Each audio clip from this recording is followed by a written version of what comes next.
안녕하세요. 서울대학교 고고미술사학과의 김가혜입니다. 오늘 제가 강의를 하게 될 내용은요. 정선과 이춘재 가문의 회화 교류에 관한 것입니다. PPT를 보면서 시작해 보겠습니다. 먼저 정선은 18세기에 활동한 화가입니다. 이미 다들 아시겠지만 그 실경산수화로 유명했던 화가입니다. 선행연구에서는 노론 사대부 화가로 정선이 간주가 되었습니다.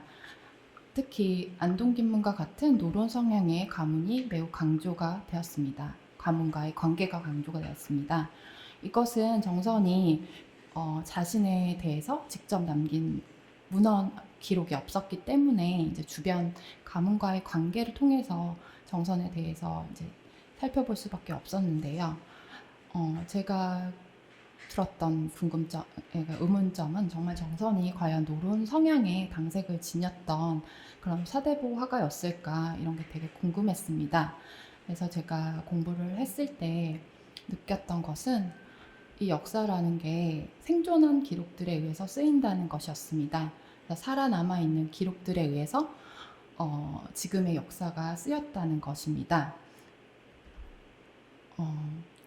오늘 이야기를 나누게 될 전주시 이춘재 가문은 소론이었습니다. 정선과 회화를 통해서 매우 긴밀하게 과거에 교류를 하였는데요. 이들의 가문의 어떤 문헌 기록이나 문집은 최근까지 공개가 되지 않았습니다.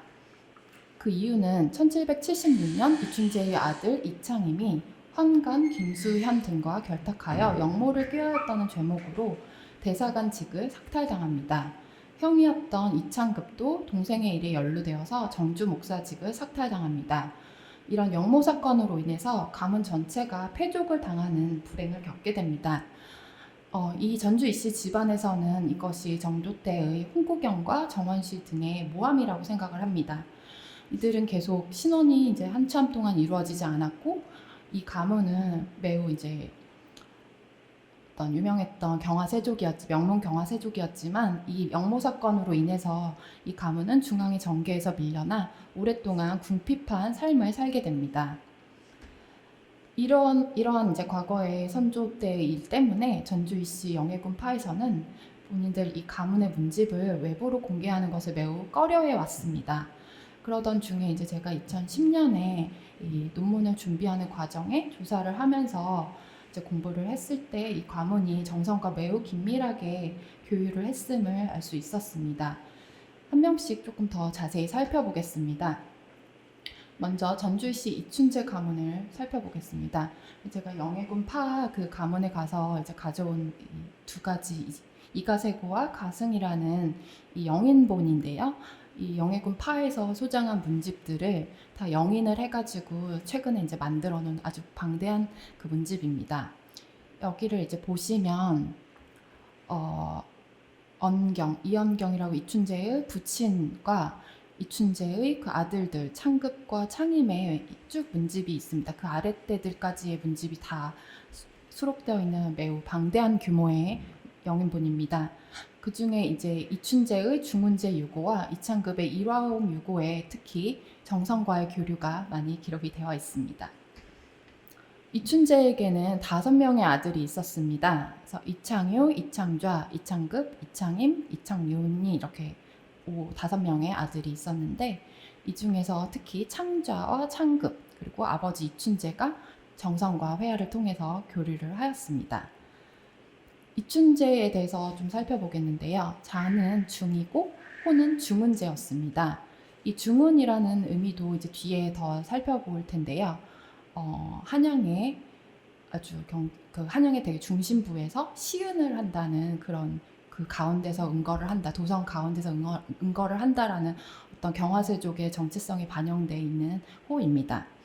그래서 이 가문 이춘재는 이영경의 장남이자 세종대왕의 9번째 왕자인 영해군 당의 10대 손입니다. 그래서 1722년 문과에 급제해서 도승지, 이조판서, 호조판서, 형조판서 이런 엄청난 벼슬을 계속 역임을 했고요. 그리고 1731년에는 진의겸 진양사 부사로 청나라 사행을 다녀오기도 하였습니다. 그리고 부친이었던 이영경도 대사관과 충청도 관찰사, 도승지를 지냈고 그도 사행을 다녀왔습니다. 이춘재는 이제 한성의 북부 수나방인 장이동에서 태어났고 그의 아들들도 다 이쪽에서 자라난 한양의 명문 경화세족이었습니다. 정계의 요직을 차지하면서 시문과 회화를 향유하였던 그런 가문의 자제였습니다. 지도를 보시면 여기 이제 백악산이 있고요. 여기 인왕산이 있고 이쪽 장이동에서 태어나서 이제 나중에 서원이라는 곳은 이 인왕산 자락 아래쪽에 위치한 곳입니다. 네, 자세히 더 보시면 여기 경복궁이 오른쪽에 있고 여기가 장이동이고요. 여기 옥류동이 있습니다. 청풍계가 있고 이쪽 부근에서 계속 그 저택도 있었고 정원도 있었던 것 같습니다.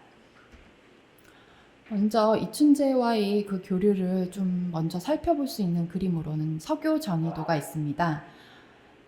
국립중앙박물관에 소장되어 있는 작품인데요.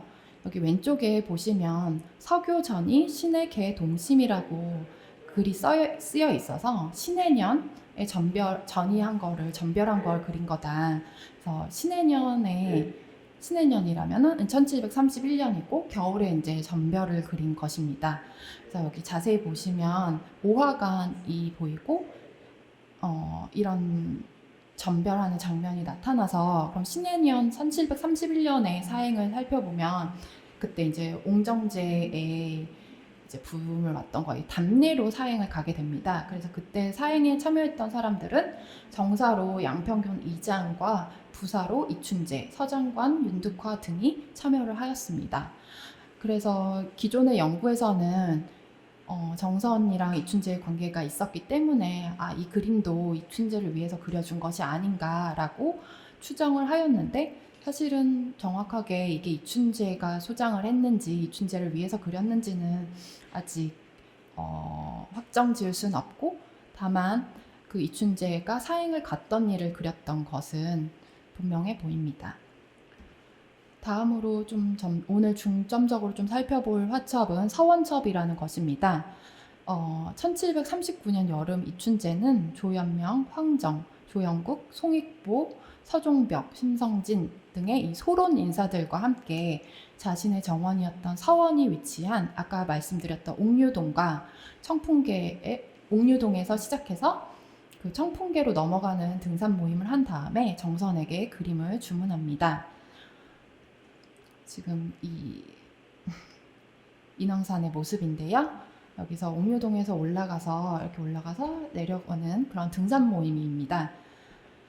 그래서 두 점의 작품입니다. 그래서 먼저 옥동 척강도를 보시면 여기 이제 왼쪽 하단부에 이 담이 이춘재의 집 후원으로 문을 열고 나갔다는 언급이 나와서 이 담을 지나서 이 언덕을 올라가는 인물들이 조그맣게 그려져 있습니다.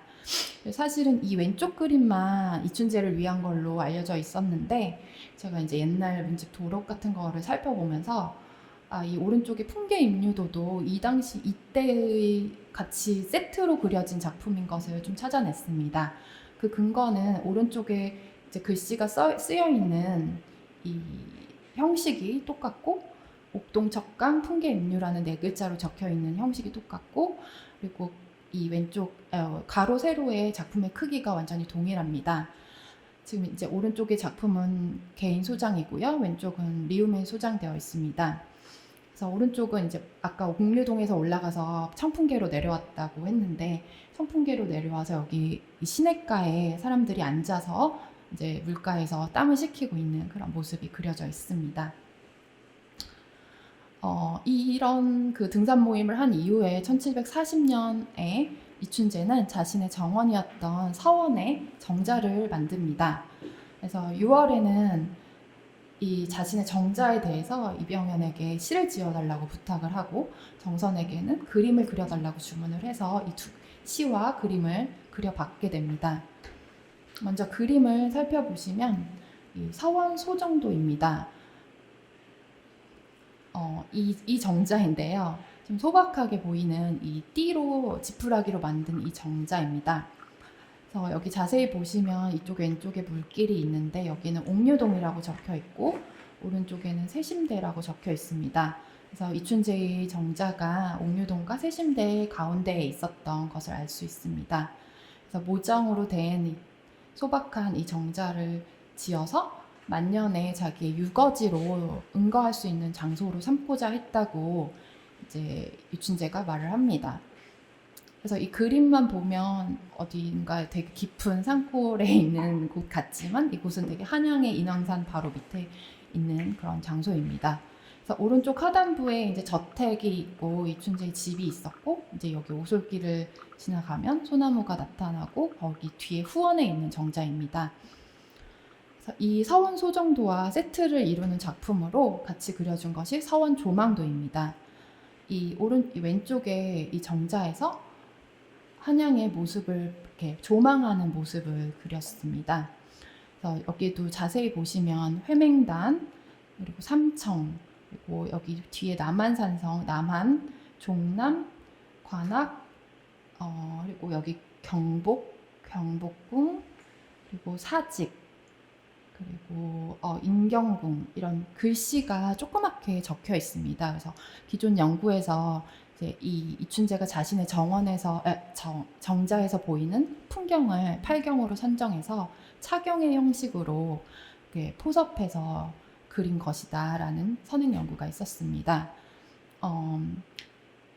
이 이춘재의 정자는 인왕산 자락 아래 좀 높은 지대에 있었습니다. 그래서 이렇게 한양을 내려다볼 수 있는 어떤 파노라마 뷰 이런 게 보일 수 있는 조망할 수 있는 그런 지대를 가지고 있었습니다. 근데 이 존 베럴이라는 그 영국의 그 랜드스케이프 연구하시는 분인데요. 그 연구에 의하면 이렇게 영국 풍경화에서도 넓은 파노라마 뷰의 이런 장면들이 나타나는데 이게 단순히 정말 그런 모습을 그린 게 아니라 그런 모습을 그린 것만이 아니라 이렇게 뷰를 소유한다는 것 이것이 이런 지대를 가지고 있는 토지 소유권이나 나의 사회적 명망을 보여주는 것이다. 그래서 이 전체의 한양까지도 다 내가 이렇게 볼 수 있는 높은 지대에 사는 어떤 자부심, 뭐 과시하는 마음도 있겠죠. 뭐 이런 게 보이는 그림이라고 생각됩니다. 또 아까도 말씀드렸듯이 서원 소정도만 보면 되게 유거지의 어떤 산골에 있는 그림 같지만 사실 이곳은 지금 그 수성동 계곡이에요. 그래서 경복궁이랑도 매우 가까웠고 사실 정말 그 육조거리와 매우 그 도성 중심에 있는 곳인데 이렇게 유거지라고 좀 모순적이죠. 근데 이 당시에 경화세족의 시은의 개념을 좀 잘 보여준다고 생각합니다. 그래서 이덕무는 사통 8달의 큰 길 옆에서도 한가로움은 있다. 마음이 한가롭기만 한다면 굳이 강호를 찾아가고 살림에 응거할 필요가 있겠냐라고 얘기했습니다. 그러니까 도시에는 살고 싶고 되게 문화와 경제의 중심인 도시에는 살고 싶은 그런 세속적인 욕망이 있었지만 또 이제 사대부는 은거를 해야 된다는 그런 이념적 명문 사이에 그걸 좀 해결하는 방식이 이런 도회적 유거, 시은, 중은이라는 것이 같습니다. 이 그림이 이제 그려진 이후에 조현명이 이 서원 소정에 대한 길을 지어줍니다. 쭉 보시면 이 좀 정자를 어떻게 조성했고 이런 과정이 나오는데요. 이춘재의 서원의 정자가 북산 아름다운 곳에 차지하니 뭐 어떤 모습이다라는 걸 첫 번째 설명을 하고 이제 이춘재가 편지를 보내왔는데 정자의 이름을 어떻게 지어줄까 뭐 이런 거에 대해서 논의를 합니다. 그래서 세심대랑 옥류동 사이에 있으니 뭐 세옥정이라고 할까요? 했는데 이제 조현명에게 정자의 이름을 이제 상의를 합니다. 근데 조현명은 이 정자에 대해서 이병현이 시를 써줬고 정선이 그림을 그려줬기 때문에 3승이 이루어졌다. 정자와 그림과 시가 3승을 이뤘다 해서 이 정자 이름을 삼승정이라고 이렇게 추천을 해줍니다. 네. 그래서 3승을 갖추게 됐다라고 뭐 이렇게 소정기를 써줍니다. 그래서 이 앞에 부분에 나오는 게 소정기고요. 뒤에 이제 자신이 옛날에 그림을 보면서 썼던 시입니다. 그래서 조현명은 삼승정이라는 이름을 추천을 해줘서 이렇게 했지만, 그래서 기존 연구에 삼승정도라고도 언급이 되었는데, 가문의 그 문집에 기록되어 있는 바로는 서원첩이라는 이름이 많이 불렸기 때문에 저는 좀 서원첩이라는 이름을 사용하고 있습니다. 그래서 이 이후에 이 작품들이 1740년 6월 이후에 서원첩이라는 제목으로 한 하첩으로 장황이 됩니다. 그래서 앞에서 보신 옥동척강도, 풍계임류도, 서원소정도, 서원조망도, 그리고 이렇게 같이 딸려 있는 시와 기들이 하나의 화첩으로 장황이 되어 있었습니다. 이 서원첩은 1970년대까지 이춘재의 후손가에서 가전이 되다가 1975년 개인 소장가였던 이강호에게 건네졌습니다. 이후 다시 이춘재의 후손의 요청으로 위의 화첩의 일부가 후손가에게 건네졌는데, 이 시기까지는 하나의 화첩으로 존재했던 것이 이 과정에서 좀 파첩이 돼서 지금 현재 막 다 모두 흩어져서 다른 곳에 소장이 되어 있습니다. 이 과정에서 이 이강호 소장가 분께서 1978년에 그 지인이었던 정황국에게 정선의 그림과 이병현의 시를 건네줍니다. 이 정황국이라는 분은 카톨릭대학교 그 여의도 성매병원 원장님이신데요. 제가 이제 공부하면서 이분의 퇴임 논청으로 이렇게 찾아봤는데, 그러니까 집에서 무슨 파티 같은 걸 하시는데 이 집에 여기 이렇게 정선의 그림과 이병현의 시가 장식이 되어 있었습니다. 참 부러워요. 집에 정선 그림을 이렇게 액자로 해서 걸어놓을 수 있는 게. 그래서 이분이 이제 일부를 소장을 하고 계셨고, 이분이 가지고 계시던 거를 이제 아들이신 정춘기 교수님께서 리움에 기탁 보관을 하신 것 같습니다. 그 이춘재는 이 서원첩 이외에도 오이당도라는 것을 또 정선에게 주문하여서 그려서 받았습니다. 이춘재에게 앞에서도 말씀드렸듯이 5 아들이 있었습니다. 이 5 아들이 독서를 하기 위한 그 서재인 오이당을 이춘재가 지었고요. 이 오이당의 이 오이라는 뜻은 5가지 기쁨, 그러니까 자신의 아들이 5의 기쁨이었나 보죠? 속썩이지 않은. 네, 그래서 이 그림을 그려달라고 부탁을 했습니다. 근데 이 그림은 현존하지 않고요. 이제 문헌을 통해서 이 그림이 어땠는지 좀 살펴보려고 합니다. 그래서 조현명이 써준 글도 있습니다. 그래서 이춘재가 소당을 지었고 5 아들이 독서하는 곳이었다. 그래서 산 아래 이름이 오이로 이름이 났던 곳이고 시가 있어서 차원을 해서 죄를 남긴다라고 합니다. 이춘재도 이 오이당 도에다가 제를 했는데, 이거는 이제 이 오이당 도에 이병현이 시를 쓴 거에 다시 차운한 시입니다. 그래서 이게 좀 재밌다고 생각하는 그 차운시인데요. 피룬산 아래, 그러니까 인왕산 아래는 연무로 가려져 있지만 경물인 은자의 가옥은 의연하다. 시화는 당연히 지금 절보가 되었다. 끝내 꽃으로 팔아버리는 것을 피할 수 있을 것이다. 뭐 이런 이야기입니다.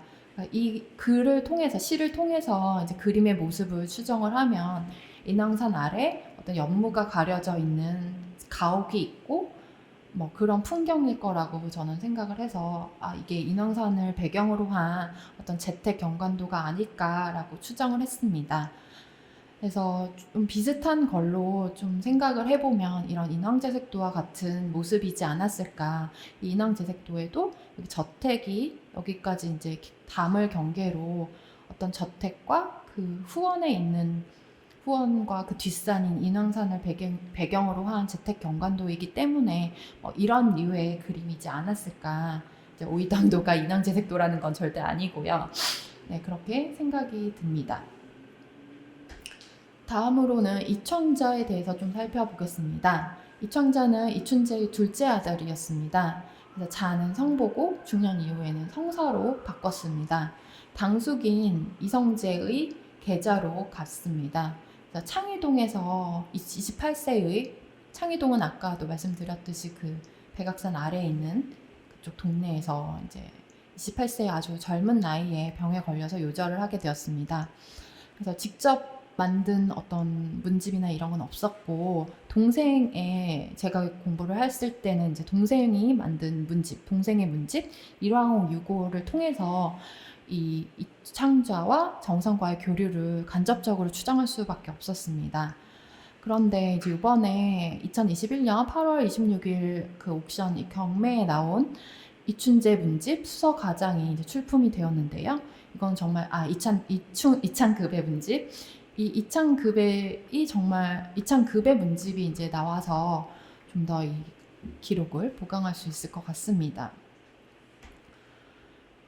먼저 정선과 이창자의 교류를 살펴볼 수 있는 첫 번째 그림으로는 1752년에 정선이 그려준 삼각청취도입니다. 이 그림도 역시 현존하는 작품은 없어서 이 글을 통해서 유추해 볼 수밖에 없는데요. 좀 살펴보시면 공은 그러니까 이창자죠. 이창자는 말년에 그림을 사랑해서 정선에게 가서 산수도를 논했다. 그래서 그림을 좀 잘 모르긴 했지만 어떤 감각 같은 게 있었던 것 같습니다. 그래서 그림을 청해 받았고 1752년에 이창자가 아파서 이제 병이 오래돼서 이제 앓고 있었을 때 겸홍이 정선이 이를 위해서 삼각청치를 한번 보내주었다. 그래서 그거를 매우 귀하게 여겼다라는 말이 있습니다. 그래서 삼각청치니까 북한산의 청치 푸르게 빛나는 어떤 모습을 그려준 그림이 아닐까라고 추정하고 있습니다. 그래서 아픈 이창자를 위해서 좀 쾌유를 비는 마음에 그려준 것 같습니다. 그리고 이번에 이제 옥션에 출품된 수서 유거와 수서 한행을 좀 더 살펴보겠습니다. 이창급은 일화홍 유거에 이런 글을 남겼습니다. 수서 가장이라는 문집을 꾸미면서 이창자가 죽고 나서 이창자에 대해서 후손들이 이창자를 잊어버리는 게 지금 두려운 마음에 그 이창자의 글이나 이런 거 문자들을 다 모아서 문집을 만들었다. 그리고 이거가 이제 1752년에 이제 시작해서 1757년까지 이 문집을 다 만들었고 10권으로 나눠서 집에 수장을 했는데 이 과정에서 겸재 노인에게 빌어가지고 거사의 유거와 한행을 두 폭의 그림으로 하여서 권의 상하로 편찬하였다. 이런 기록이 나왔습니다. 그래서 거사의 행적을 이렇게 참고할 수 있을 것이다. 이런 글이 있었는데 정말 이 그림에 그거와 일치하는 그림이 이 문집의 앞뒤에 나와 있습니다. 그래서 먼저 살펴보시면 이 수서 가장의 건을 먼저 열어보시면 맨 처음에 이렇게 그림이 먼저 나옵니다. 그리고 그 뒤에 이렇게 수서 유거라는 글씨가 써 있는데요. 이게 이렇게 종이가 이렇게 돼서 이게 그림을 받아와서 문집에 함께 장황을 한 것 같습니다. 그래서 그림을 보시면 유거지의 어떤 풍경이 나타납니다. 그래서 가옥이 있고 거기에 이제 이창자가 책을 읽고 있고 시동이 옆에 있는 그런 모습입니다. 뒤에 있는 산은 이 오른쪽에 여기 부암이라고 백악산을 그릴 때 매우 특징적으로 그리는 그 시그니처 같은 바위인데요. 이게 그려져 있어서 지금의 그 북악산, 그러니까 백악산 밑에 창의동 유거지를 그린 것을 알 수 있습니다. 곤책에 들어있는 것은 수서 한행입니다. 이렇게 한가롭게 논이는 그런 그 이창자의 모습을 그린 것입니다. 저는 이 그림에서 좀 흥미롭다고 생각한 것이 이제 실경산수화를 우리 흔히 생각할 때 어떤 모습이나 경관을 직접 보고 그거를 사생해서 그렸다고 생각하지만 정선에 그렸던 실경산수화 중에서는 이렇게 직접 보고 그린 것이 아니라 이미 사후에 상상을 해서 어떻게 유거지에서 생활을 했을 것이며 한가롭게 논이는 모습을 좀 상상을 해서 그릴 수도 있고 추모를 하는 마음으로 그렸던 것을 확인할 수 있어서 정선의 어떤 좀 더 넓은 작품 세계를 확인할 수 있는 그런 작품이지 않을까라고 생각됩니다. 좀 더 그림을 자세히 보시겠습니다. 그래서 이거를 이렇게 접어져 있는 그림을 펼쳐서 원래 받았을 때의 모습을 좀 상상을 해보면 이렇게 이런 모습입니다. 그래서 오른쪽에 이제 그림을 받아왔고 왼쪽의 글씨는 누가 썼는지 알 수 없습니다. 네, 그냥 먹으로만 문집에 들어가는 거라서 좀 먹으로 좀 간결하게 그렸습니다. 다음으로는 이춘재의 셋째 아들이었던 이창급에 대해서 살펴보겠습니다. 이창급은 이춘재의 셋째 아들이었습니다. 자는 성룡이었고 호는 일화홍입니다. 그래서 문집은 일화홍 유고입니다. 그래서 9살 때 외조부였던 조원명의 가르침을 받아서 경사시가 두루 통달했고, 그리고 진사에 1759년에 진사시에 급제한 이후에 왕세손의 입학 집사로 선발되기도 하였습니다. 쭉 이제 그 승정원 부승지, 평안도 정주 목사까지 역임을 하였는데요.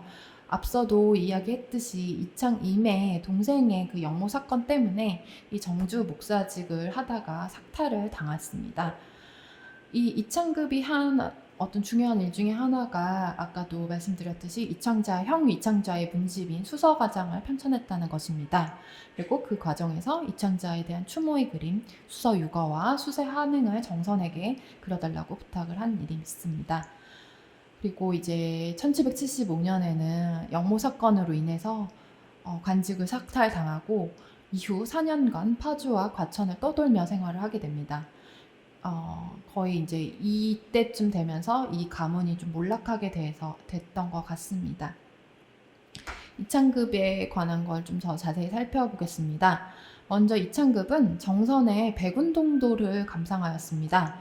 이창급의 문집에 이 수능이적기라는 경상북도 영주 수능에 좀 기이한 일을 기록한 것에 대해서 이렇게 쭉 써 있는데요. 거기에 이제 얘기가 쭉 나면서 자기가 그 백운동에 갔을 때 가서 정선이 그림을 옛날에 자기가 봤던 것을 백운동도를 감상했던 일을 환기시키면서 다시 상상을 하면서 그 경치를 감상하는 내용이 나옵니다. 그리고 이거는 이제 문집으로만 확인할 수 있는 그림에 대한 기록입니다. 다음으로 좀 직접적인 어떤 거를 확인할 수 있는 것은 이 내연산 삼용추도입니다.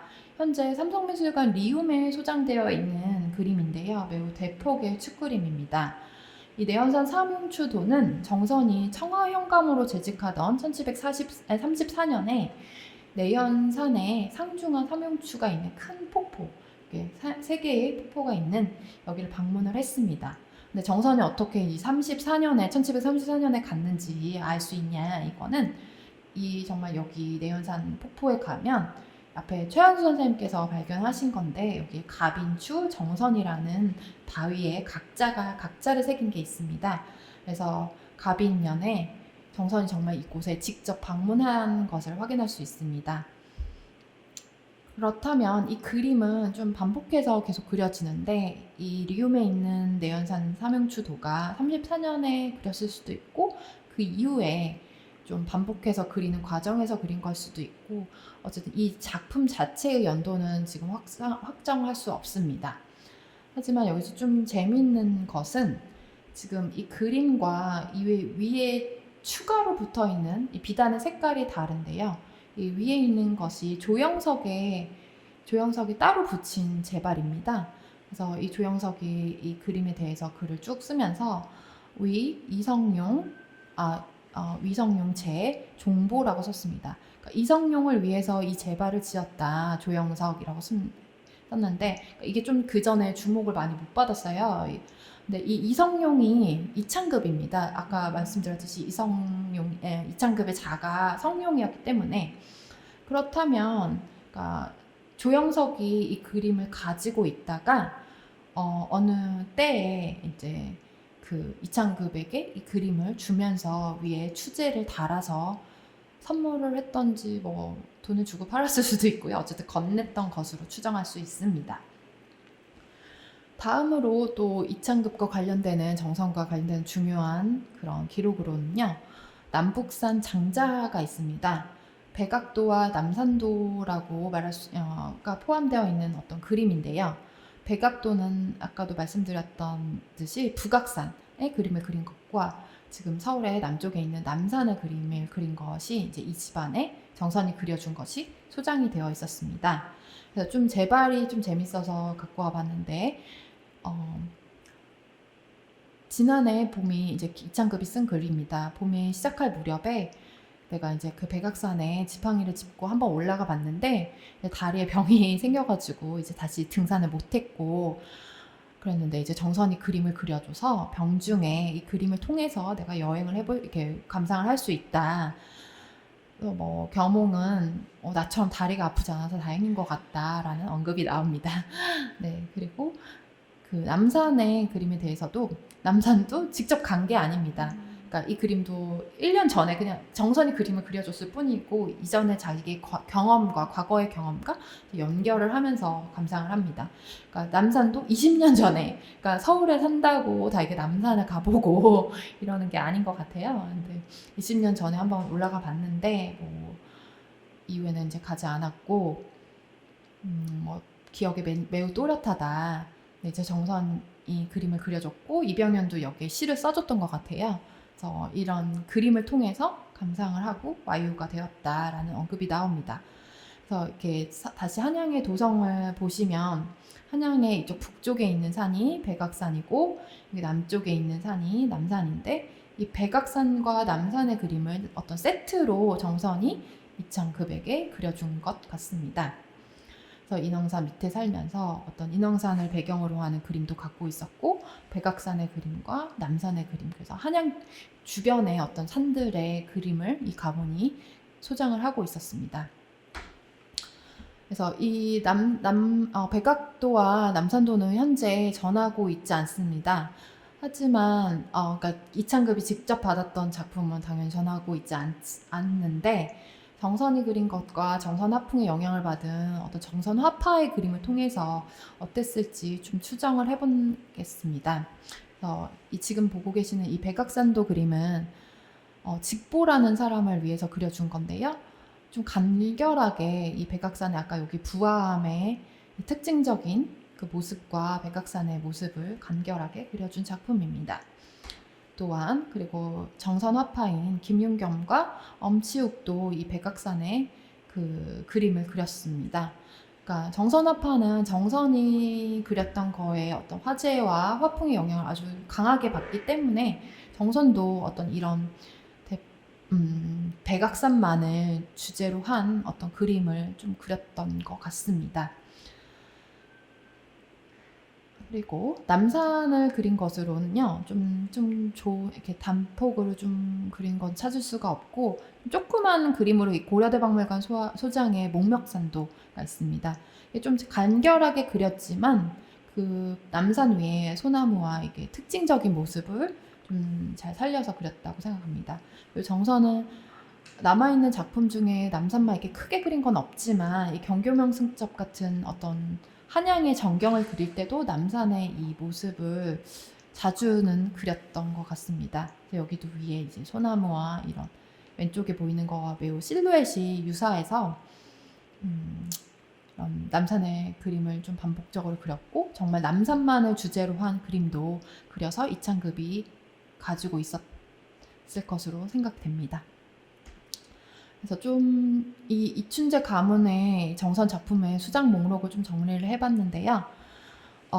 서원첩을 일단 있었고, 옥션에 나온 이 수서가장이 있었고, 수서가장에 이제 수서한행과 수서유거 두 점의 그림이 있고, 삼각창치도와 백운동도는 뭐 직접 소장을 했는지는 모르겠지만 어쨌든 이창급이 직접 감상한 글이 있습니다. 그리고 내연산 삼용추도는 이창급이 소장을 하고 있었고 백악도와 남산도도 가지고 있었고 오이당도도 있었고 또 진체 팔첩이라는 진체로 그려진 어떤 정선의 8폭의 그림인데 이런 그림도 있었고 산거도 궤병 이런 여러 가지 꽤 많은 수의 정선 작품을 소장하고 있어서 이 가문이 문집이 공개가 되지 않아서 정선과의 어떤 관계가 긴밀하다고 이전에 주목을 못 받았을 뿐이지 꽤 정말 과거에는 긴밀한 교류를 했던 주요 수장과 가문 중에 하나이지 않았을까라고 생각이 듭니다. 좀 마지막 정리를 해보겠습니다. 소론 이춘재 가문은 정선과 그 회화를 통해서 매우 긴밀히 교류를 하였습니다. 특히 이춘재 가문의 어떤 그림은 사실 정선의 그 대표 어떤 그림은 금강산도잖아요. 근데 거의 한양 지역의 실경산수화를 많이 가지고 있었던 그 주요 주문자였습니다. 그 점이 좀 특이한 어떤 수장품의 특징 중에 하나고요. 그리고 또 재미있는 점은 정선과 이춘재뿐만이 아니라 정선과 그의 아들 정만수 그리고 이춘재와 그의 아들들까지 이 가문이 계속 세교가 이어진다는 점이 되게 중요한 것 같습니다. 그리고 또 정선의 입장에서 중요한 것은 정선이 뭐 노론 가문들과 그렇게 노론의 당색을 가지고 정치적으로 교류를 했던 게 아니라 정선은 이렇게 소송 가문과도 매우 긴밀하게 교류를 했고 정선은 당색을 초월해서 노론에게도 그림을 그려주고 소론에게도 그려주고 좀 그림으로써 어떤 당색의 사람들도 정선의 그림을 가지고 싶어 했고 당시에 정말 인기 있었던 모두가 그림을 가지고 싶어 했던 그런 화가가 아니었을까. 그 이춘재 가문의 이 회화 수장품을 통해서 그런 정선의 모습을 좀 더 살펴볼 수 있었다고 생각합니다. 네, 이상으로 강의를 마치겠습니다. 감사합니다.